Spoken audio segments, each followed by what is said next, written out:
Hey besties, welcome back to my channel. We're here for another monthly reading wrap up, but I will be doing again 2 months in one video. So this will be our May and June wrap up. I did put my books into piles of how many books I read per month, and I realized I read so many books in June compared to what I've done in May. Yeah, I got a total of 5 books in May and I got 10 books in June. That is crazy. I don't even remember the last time on my channel when I had 10 months. That is not what I was meant to say.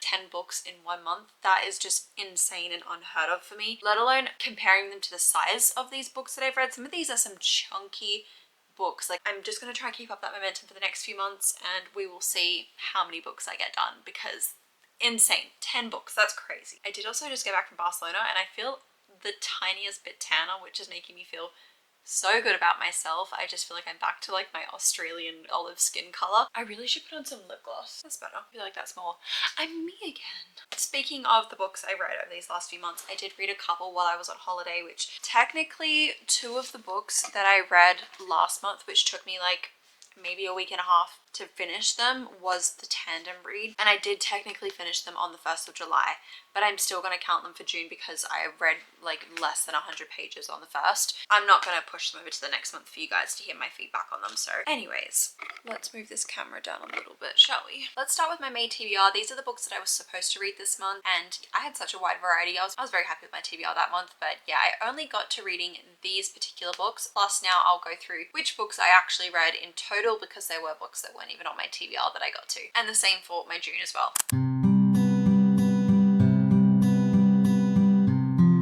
Just bringing up the first book because I did read this on Kindle Unlimited. I was in like an romance mood. The ones I read at the start of this month didn't quite hit until I did get one really good book in June. So we'll wait to talk about that one. But starting with the first one, which is And Then You by Briar Prescott. Now, I'm going to give this a 2-star rating because I don't remember if I've given a previous rating for this book or if I even vlogged this book for any of my videos. I just do not remember this book. Like, it is gone from my memory, and I feel like I remember this being a bully romance, but let me just double check. Okay, so it's an dark romance, hate to love, age gap of 9 years, and it's dual POV. Steph and Quinn. I'm reading through all of the reviews for this book and I do not remember it. I remember the names, but I don't remember what's happened. This is not a good sign. Okay, I'm just gonna stick with 2 stars because right now it's gone from my memory. Like, I can't even think. Even when I read the blurb, it doesn't even bring back any memory. That's not a good sign. I'm gonna leave that a 2-star rating. But then I did follow it up with a new release which came out directly after that book, and that was Every Breath After by Jessie Walker. And if you have been following me on my channel for a while on any of my other social media accounts, you will know that I love Jessie Walker's The Lost Boys series. The first book was Where There's a Will, and the second book is If There's a Way. Wait, if I got that the wrong way around. Yeah, okay. I did get that the right way. I always get them mixed up. So the first book is Where There's a Will and the second book is If There's a Way. They are a duet together, those two. The third book, which was Every Breath After, is a different couple which we're following, and it has again been split up into a duet. A what? A duet. Book 2 for this little duet will be book 4, and it hasn't been released yet, so we will have to wait for the end of the story. This book was 1,000 pages long for a romance, and I just want to point out, because the first 2 books in the series, again, very long-winded, like Wattpad kind of conversation vibes where things are just very talked and drawn out. So I do want to put that out there. This is like, if you're not into those types of books, you probably won't like it. They are very dark romance, very heavy topics, heavy hitting things, and they do go very in depth about them, and like on page stuff happens. So yeah, check trigger warnings for these because the series is not an easy read for everyone. That being said, I thoroughly enjoyed the first 2 books. Third book, I liked it. I just didn't have that same love for the characters yet, because the way this story was set out was that Jeremy and Mason have been friends and part of each other's lives for a very, very long time. And one of them was Mason and the other one was Jeremy. Jeremy was a twin and his sister was dating Mason. So there is a bit of a forbiddenness there. We obviously learnt about this relationship through book 1 and 2, and then we know his twin sister does go missing, which is like one of the very first things in the first book. So it's not like a spoiler or anything like that. So yeah, she does go missing, and while she's missing, this is where their relationship bond is, you know, being formed. And we do get a little bit of that in this book. But what I didn't like was the timeline. For maybe 80% of the book, we're reading about them at 6 years old, and it's just going through time jumps of them at each age bracket. And I'm like, this is just too much information of their childhood that I didn't really need. And the way that it was set up was that we're just going in chronological order almost. And I'm like, this is, it's not dragging me in like it was, but it wasn't. So I don't know. I felt like a lot of that could have just been, you know, sacked off a bit. But yeah, I'm just going to give that maybe like a 3.5 star. I was very, let down. Not really like holding out too much for the second book as much as I was for the first 2 books. So I guess I'll read it. But if it continues with like this same, I don't know, like it's just like a lack of any development in their like love story. It took a very long time. It was just a lot of learning about their relationships and their dynamics and what's happened to them in their life, and like some of it I'm just like it really wasn't needed. So if the other second book is like that as well, I don't know if it's going to be for me. I don't know, 1,000 pages is already long, let alone now having a part 2 that could also be another 1,000 pages. Like before I move on, I was just reading one of my notes for every breath after, and it says 100 pages in and we're only at them at the age of 6. Like that's how long it was taking to get through like the timelines of their life. It was a lot. So I did get the ARC version for Check and Mate a long time ago, but I never actually got around to reading it. So I ended up picking up this book as an audiobook to go on my walks with my dog. I'm not gonna lie, the audiobook was pretty like okay. It was good, and I thoroughly enjoyed it and listened to the entire thing, but don't know if this is my favorite Ali Hazelwood book. I'm probably going to give this maybe a 3.5 stars as well. I do agree with a lot of the discourse online about this being read as more of an adult book rather than a YA book, which is what it's meant to be, you know, genred with. So yeah, it did lack that YA like cutesy, oh my god, we're holding hands for the first time. It felt very sexual in a way with, I don't know, some of the conversations, like even like around to her sisters, like she would be at the dining table and they'd be having dinner and like they would be asking very sexual questions about the relationship dynamic between Mallory and Nolan. Even the thoughts that they were having around each other and things like that, I'm like, this is not very YA. One day she actually agrees to do a charity tournament and she swipes out the best player there, which obviously is Nolan. That then starts some controversy and people start noticing who she is and asking like, what has happened? Why aren't you playing? You need to start playing, blah, blah, blah. And she somehow gets swept up all into this chess world again, and Nolan keeps going back to her, even though he's usually like not very nice to other people, but he's very interested in her. So she does get sort of swept up into this little world again. But throughout it, she is trying to like keep her life separated from that because she has had some bad trauma with chess and like what it's done to her family in the past, and so that's why she's trying to keep it a bit separate. And yeah, you sort of get to run and follow through with like her life with chess and how it impacted her and how it helps her and how it's, you know, it's just all of these chess related topics throughout the book, which were very interesting. But again, I think the chess topic was a bit overdone for me. Yeah, the adultness in this was just too adulting. It really needed to be more YA. Probably 3.5 stars. Would still recommend it though. Book 4 for the month, I did read Open Water by Caleb Nelson, and I did read this for my reading sad books for the week. This is written in a second person POV, which I had never read a second person POV before. This was definitely something that took me maybe 5 chapters to fully get into, because I was like, very different for me to sort of read that perspective. And if you don't know what the second perspective is, it's basically where you are the main character and it's talking from, and you went and did this and you went and did that. Like, it's just talking like I'm the main character the entire time as well. We don't know the characters' names, so we do get to meet the female main character and the male main character. They do meet at a party at one of the local pubs in London. I think it's Southeast London. He's a photographer, she's a dancer. They both went to private schools and they dealt with just a lot of discrimination. Again, sorry, someone came to the door. Dealing with a lot of discrimination with them both being from a private school and how that has affected them.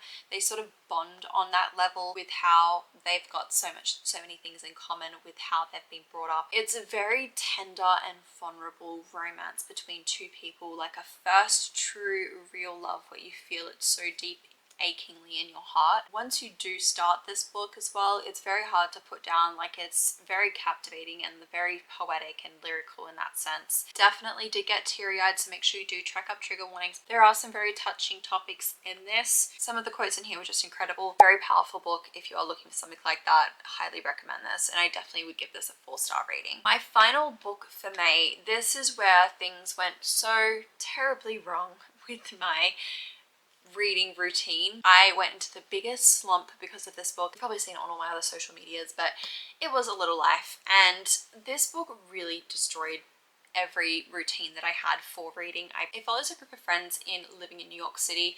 It goes through time jumps of their life, starting in their 20s and then going through all the way until their like 50s roughly. This is pure trauma dumping on page. It is following one friend whose name is Jude. You follow through his life mostly, but you also still get all of the friends, which are, what are their names again? JB, Malcolm, and Willem.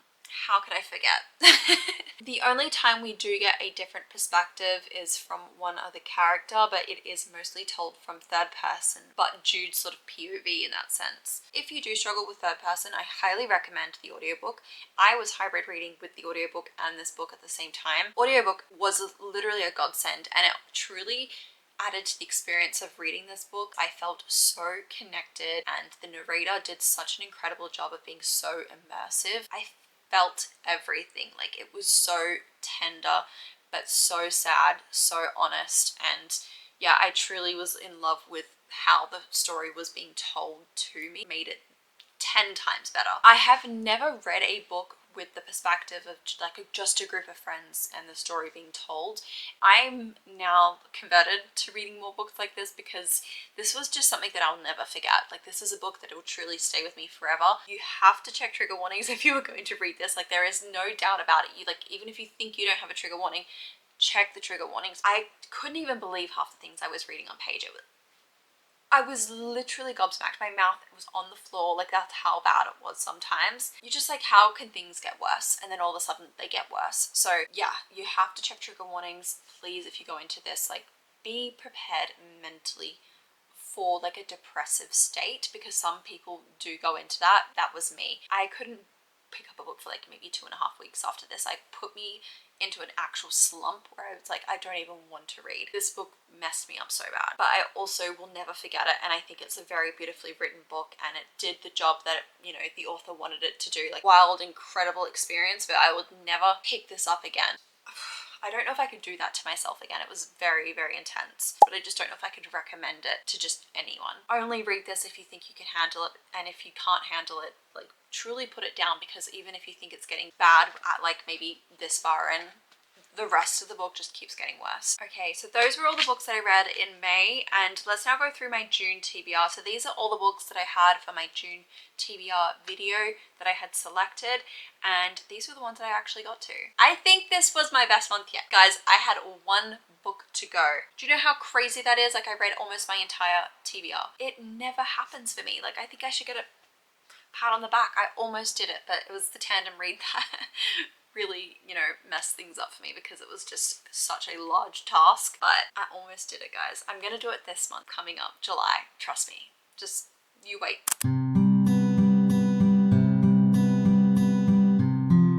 Starting with Powerful by Lauren Roberts. I have currently just got this in the mail today, Reckless by Lauren Roberts, so I'm excited to start that one. But yes, we do have this one. This is a YA fantasy, and it is a separate book to the first one, Powerful, and this is a novella in between. It does follow a completely different couple, which you do meet one of the characters in the first book, and this actually does run on the same timeline as Powerless. So now what I will say about this book has all of the tropes. It is a very like book talky type of book, those types of tropes, if you know what I mean. But I think the way Lauren Roberts puts it together didn't make it like unbearable, in the sense of like, oh, like they're just throwing in tropes for no reason. So it worked, but again, yeah, if you're not into those sorts of books, it may not be the book for you. So it is like a reluctant alliances between Mac and Adina. They are trying to get into the palace together. They both have their own reasons for getting into the palace, and then yeah, it's about them like sort of training and getting prepared to go in. Yeah, you do get like a grumpy sunshine sort of trope, and it's very cute. He only smiles for her, those sorts of things. I enjoyed it. I really thoroughly enjoyed it. I gave it a 4-star, and I usually don't rate novellas that high because like it's a novella. It's short and it's sweet, but I really enjoyed it, and yeah, I'm gonna stick with the 4-star. I still think about them and I still love this book, and I can't wait to read Reckless, and I just have a really good feeling about where the story's going. I haven't seen any reviews yet for the third book. Sorry, should be the second book in the series. Yeah, I don't want to see any reviews. I just want to go in clear, empty-minded because I'm so excited to see where it's going. Okay, we are officially at the first 5-star read. If you've not already seen this on my channel, be ready, because Just for the Summer by Abby Jimenez, she came through. I'm obsessed with Abby Jimenez, if you don't already know that, because this woman can do no wrong for me. Like, she is always providing books that are 4 stars or above. I've not had anything less than a 4-star from her. She's definitely going to be up there with one of my favorite authors. Highly, highly recommend this. This follows Justin and Emma. Justin and Emma meet through a Reddit page, and they end up starting to fake date each other almost. Well, not fake date, they are dating, because what they both have is this curse where when they date someone, the next person that person meets ends up being the love of their life, and they stay together. So what they both figure out from this Reddit post that they're talking about, their issue with dating, is that they're now saying, well, how about we both date each other since we've both got this exact same curse, and maybe it'll cancel out the curse, and then we can, you know, find our perfect person afterwards. So they end up meeting up together, and they go and have this plan of like everything that needs to be done to like reference like all their previous dating history. Truly one of the funniest books I've read. Even the side characters in this are so funny. It's just a very well thought out. Like, Abby Jimenez is very good at putting in little Easter eggs. So like if you are like an Emily Henry fan and you love her Easter eggs, Abby Jimenez is very similar to that, and you will love her books. Yeah, I don't know, I could keep talking about this book forever because I just loved it so much. It's truly the funniest little rom-com, but it also has the emotional side to it. Some people did get teary-eyed. I didn't cry at all. I think it was just a very well thought out, well put together book. But you truly do like love an Abby Jimenez male main character. They're not just like your typical broody book boyfriend that we usually get. They actually have like feelings, and they care, and they're just very different. I don't know what it is, but I just fall in love with them every single time. They're sweet, they're soft, they're vulnerable, and I'm in love with them. This is the book where I figured out that I have a thing for men who love an Excel spreadsheet. Justin will be that man for you. Even though, like, you know, Justin, J names, we all know not to trust a guy with the J name. Justin's the only man we can trust. One Last Shot, which if you were watching my other video, I kept saying one last stop for this video. I need to stop saying that, but yes, One Last Shot. This is Emerson and Theo's story. So they were actually childhood friends.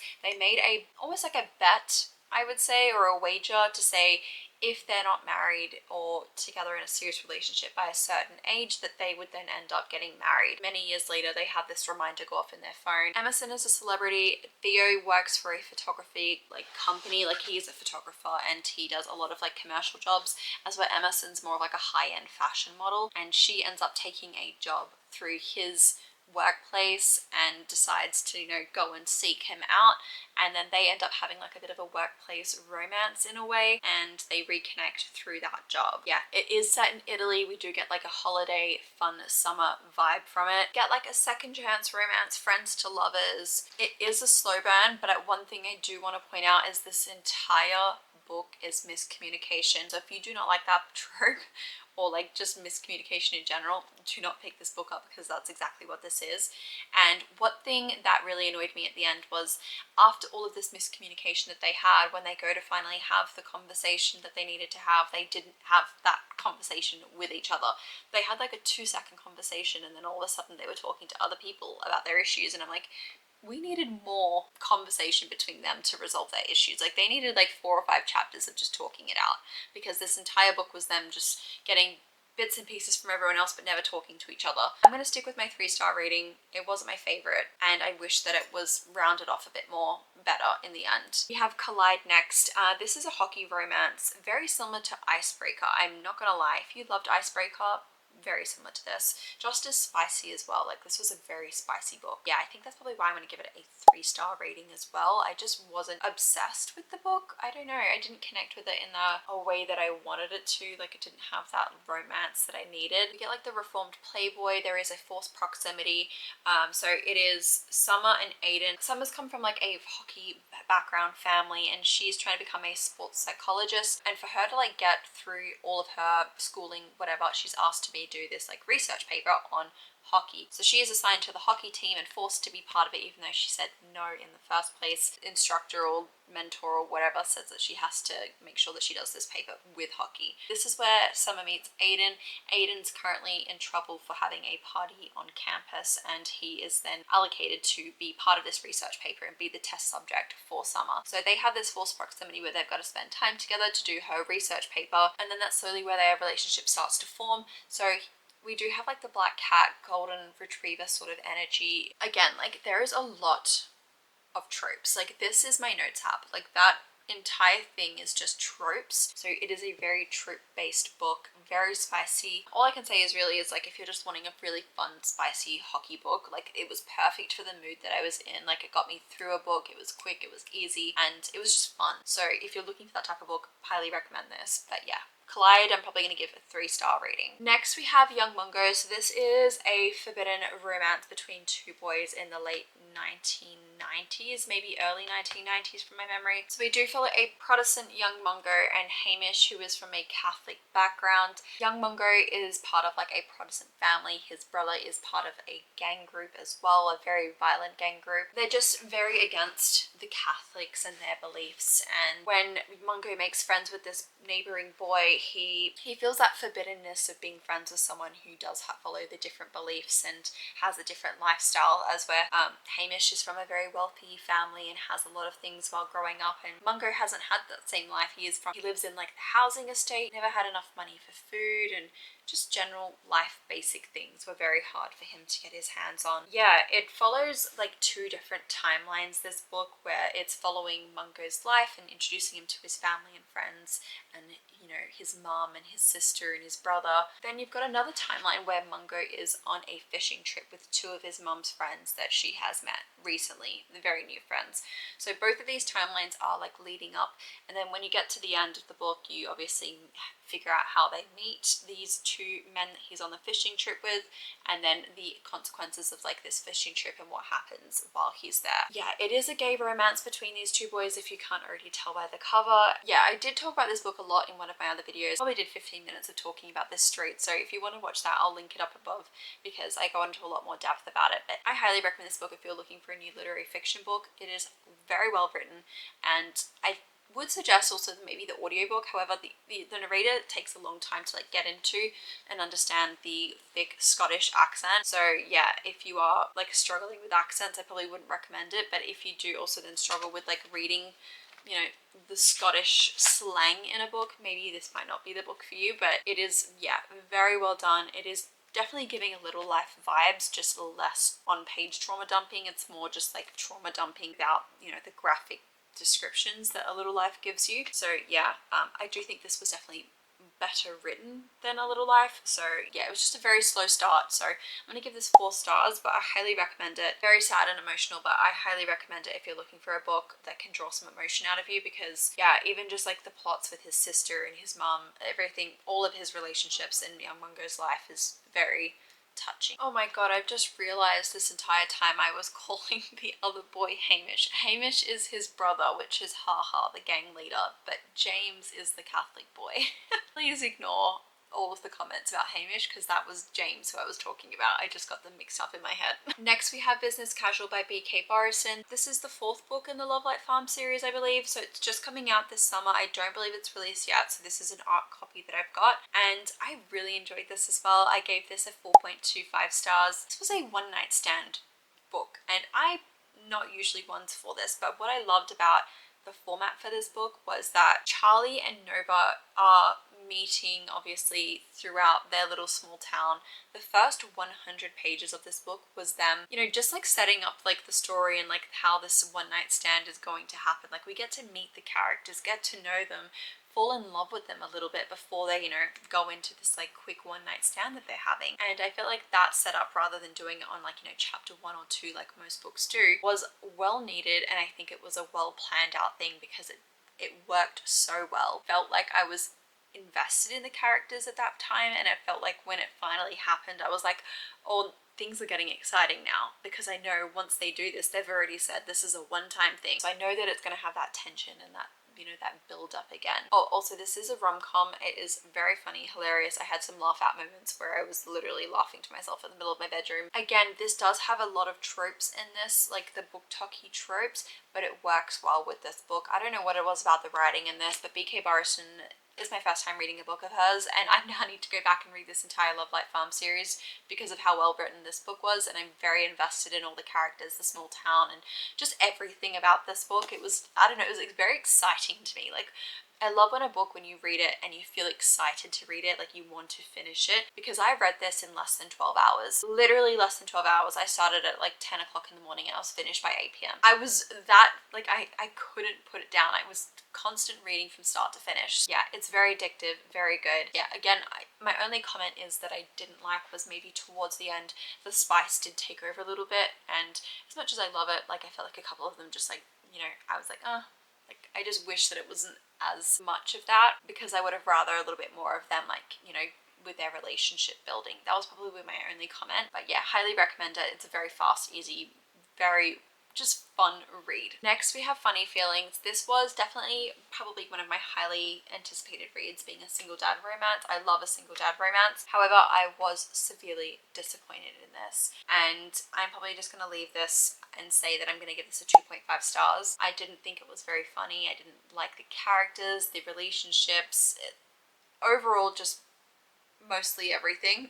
I don't know, I just really didn't connect, and it was the second time for me trying to read Funny Feelings. First time I ended up DNFing it at like maybe 3 chapters in, and then this time it took me 3 days to finish, and it was less than 300 pages, and before this book I was reading every book within a day. It was all quick, and then I got to this and it was so slow. I couldn't get into it. I didn't care about the characters. It just wasn't working for me, and like, unfortunately you just have those types of books where it just doesn't work, and this was one of them. Yeah, I probably would sit between a 2 and a 2.5.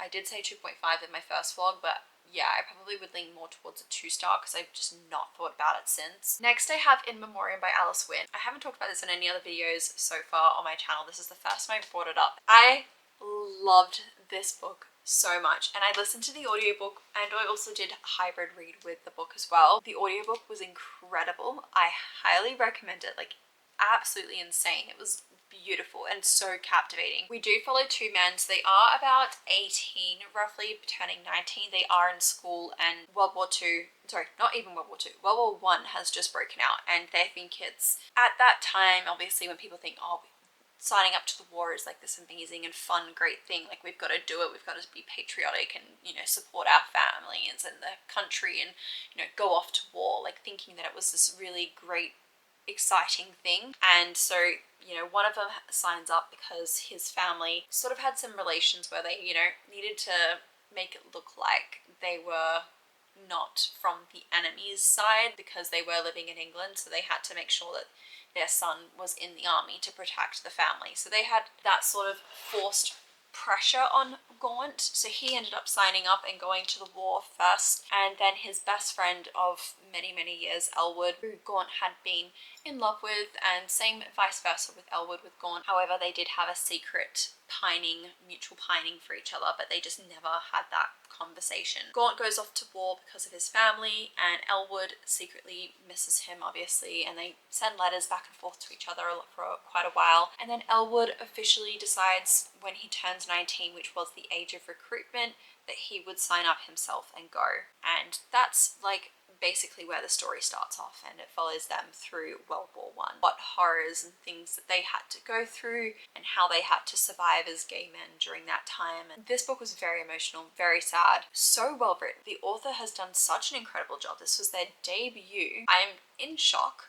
It's beautiful. Like, I've never been so drawn into a book like I had with this one. I highly recommend the audiobook as well because, yeah, the narrators were just incredible. Oh, okay, I was just reading a quote on the back, and this literally describes exactly what I'm trying to say to you. It is, Alice Wynne has pulled off a remarkable feat in making these men and the horrors of the First World War come so vicariously alive. It's like looking at a black and white photograph which has been colorized, and you suddenly understand that these shadowy people from the past also dreamed and cried and breathed just how we do now. And I'm completely absorbed, moved, and transported. That's exactly how I felt. I was engrossed in this book, and exactly how she mentioned about the photograph from being black and white to now being colorized is exactly how it feels. It felt so real, and like even when I finished the book, I still felt like I was, you know, thinking about them and wondering like what had happened after the book. Like obviously, like, you know, you get your final epilogue, but then you're still thinking about, you know, where they're going from there. Yeah, I love this book so much. It's an incredible first debut book. It's insane. So yeah, highly recommend this. 4.5 stars for me. Loved it. And then next and finally we have the Tandem Reader. I've got Empire of Storms and the Tower of Dawn. Tower of Dawn was the sixth book and Empire of Storms was the fifth book. I don't know why I just put them in that order, but I'm gonna say Empire of Storms was the fifth book, Tower of Dawn was the sixth book, and this follows like the usual group of people that we've been following, and this is Kale's book and Nesrin's book. People say that they didn't like Tower of Dawn as much as Empire of Storms, but I'm not gonna lie, I loved both just as much. The only thing that took me a while to get into was Nesrin's story. I felt like I don't know, I was like, oh, can we move this along? Like, I want to read more about Kale and what's happening with him, and I want to read more about what's happening in Empire of Storms with Lorcan. Is it Lorcan? Lorcan? I wanted to learn more about, you know, just all of the different love stories that were happening across these books. Like, it felt like all of the other books I've been reading were leading up to these two. Like, it just keeps getting better and better. Like, I'm obsessed with all of the new relationship dynamics we're getting. Now I'm just so excited to start Kingdom of Ash. Like, I'm petrified, but I'm so excited. Yeah, I'm probably gonna give both of these a I don't know. This is a hard one for me to rate. I'm gonna have to put them on the screen above which one I've rated these because I'm feeling like this is like a 5-star read and this is a 4.5. That's how I'm feeling right now. But if I change my mind while I'm editing, they will be on the screen. Anyway, you obviously know I can't talk too much about these books because like we're in the middle of the series. Like, I'm almost at the end. But yeah, all I'm gonna say is this book, I'm obsessed with Elide's new relationship. If you know, you know. Oh, and Manon Blackbeak. I love this woman. Like, I'm rooting for her so bad. She's one of my favorites. She's right up there with Aelin. Them two together, obsessed. I'm obsessed with them. I can't wait for the next book. I'm just like, I really want to get this series done so I can then talk about the entire thing and just like know what everyone else is talking about for the final book, because everyone says that one's just like the book of all the books. I'm very excited. I've been talking for over an hour now. I need to edit this down for you guys. There is no way I can put up an hour-long video of this talking about my wrap up for the last 2 months. These were all the books that I read over the last 2 months, and I'm sure my book stack for next month will be even bigger. I think I might try and go back to just doing my monthly wrap-ups rather than bi-monthly, because I end up forgetting the first month by the time it comes around to finishing my second month. So yeah, I think that's probably better for my reviews for you guys, and then obviously these videos just won't be as long, so you'll get them more frequently. Let me know if you're more interested in me doing these monthly rather than bi-monthly, because yeah, I know that they're probably very long for you guys as well. I need to stop talking. My throat's a little sore. I need to go get like a cup of tea or something. I'm gonna love you and leave you here. I love you guys so much. I appreciate you so much. Thank you so much for always supporting, subscribing, commenting, liking. Yeah, I really appreciate it, and I love talking with you all about these books, and I hope you enjoy hearing me ramble about the books. Love you guys. See you in my next video.